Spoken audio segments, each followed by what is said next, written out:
Before I start this video, guys, I just want to give a shout out to MLB Edits.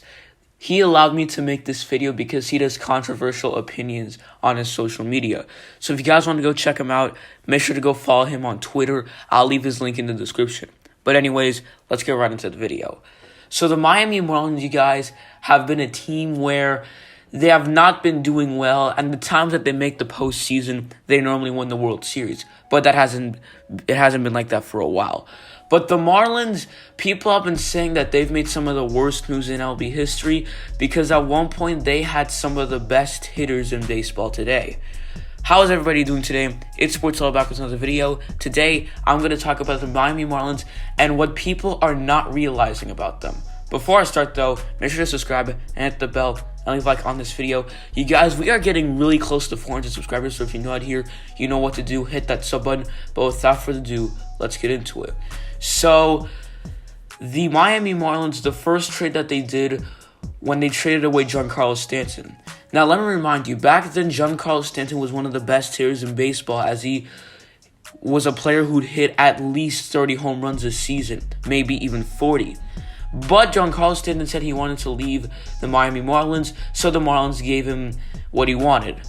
What happened was that the Miami Marlins traded Giancarlo Stanton in cash considerations to the Yankees for Starlin Castro, minor league right-handed pitcher Jorge Guzman, and minor league infielder Jose Devers. Let's go through the players, the prospects. Not Starlin Castro, but Jorge Guzman and Jose Devers. Starting off with Jorge Guzman, where, the man isn't that bad, actually.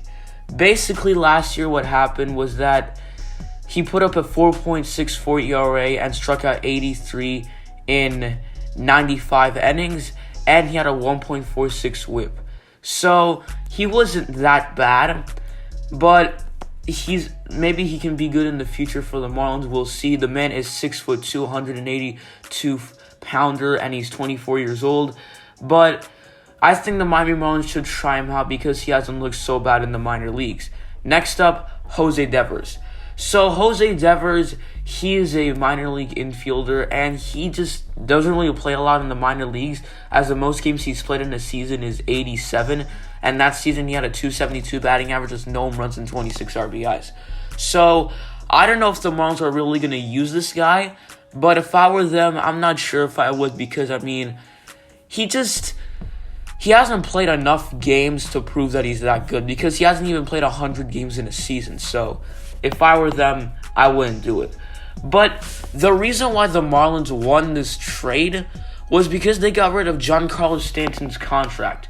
Would you guys like to know what his contract was when he was with the Marlins?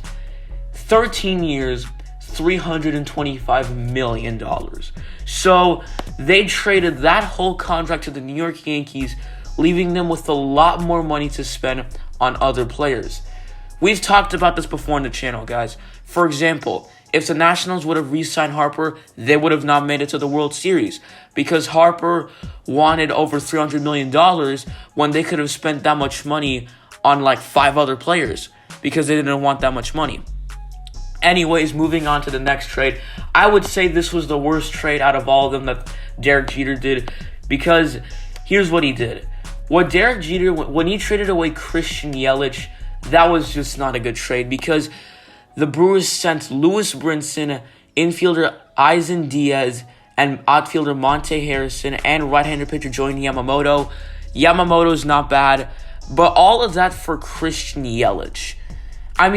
Back then, Yelich wasn't the same MVP we saw today. Back then, he was just a player who'd hit for average and would hit about 10 to 15 home runs a season.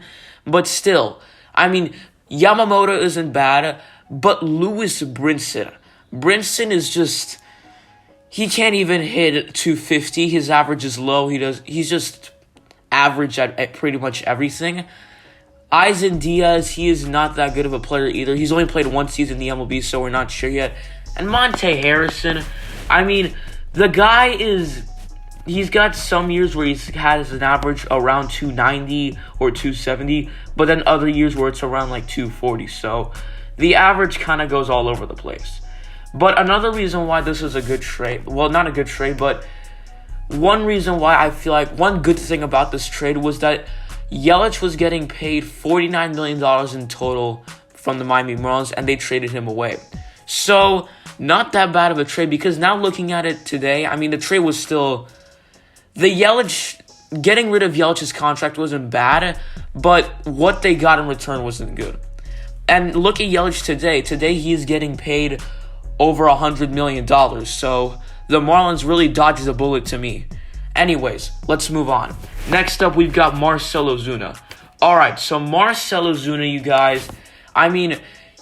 Last year, what happened was that his average was low, but he hit over 20 home runs, and he was a pretty good player all around. But what was the trade here was that the Marlins traded Marcell Ozuna to the Cardinals for Sandy Alcantara, Magneuris Sierra, Zach Gallen, and Daniel Castano. So, Sandy Alcantara, I really like that because Alcantara is going to be bright for the future. And, I mean, he's proved it a lot in the minor leagues, as in the minors, he's been a really good pitcher, and he's a pretty hard thrower, so I feel like that was a good move getting Alcantara. But not just that, Magneuris Sierra, one thing I like about him is the man has a lot of speed, so if they ever want to have some speedy guy leading off, Sierra could be the right guy. Zach Gallen, he didn't last there for long, he got traded to Arizona, and Daniel Castano, well... Last season, he did put up 7-4 with a 3.48 ERA and had 104 strikeouts, so not that bad. But what am I trying to prove here? Marcell Ozuna. Today, the man is getting paid a lot of money as well, as with the Braves, he's getting paid $18 million. So another bullet that was dodged by the Marlins, because they would have to pay him $18 million. But, you guys, here's what I'm really trying to prove to you here. Derek Jeter has not done a bad job, okay? He has, in fact, helped out the Marlins, if I'm going to be honest. He's helped them out a lot.